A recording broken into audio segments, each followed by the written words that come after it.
High বন্ধুরা, আজকে রবিবার। আমরা বাবারাম তারকেশ্বরের উদ্দেশ্যে রওনা দিয়েছি। এখন বাজে 8:45। এখন আমরা কামারকুণ্ডু ব্রিজে। দেখুন লাখো লাখো ভক্তের ভিড়। বাবার অসীম কৃপা না থাকলে হয়তো এই ভক্তরা আসতে পারতো না। বাবার অসীম কৃপা এবং ভক্তদের বাবার প্রতি ভালোবাসা, এই সব মিলিয়ে একটি ভালোবাসার সৃষ্টি হয়েছে।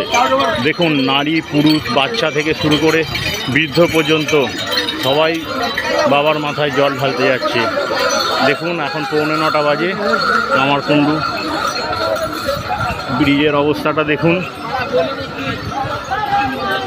দেখুন যতটা দেখাতে পারছি আমি দেখাচ্ছি। আপনারা এই সময়কার দৃশ্যটি দেখুন। লাখো লাখো বাবার ভক্তরা গুটি গুটি পায়ে হেঁটে তারকেশ্বর ধামের দিকে এগিয়ে চলেছেন। আমি ভিডিওটা আর বাড়াচ্ছি না, আপনারা দেখুন। ভাই আবার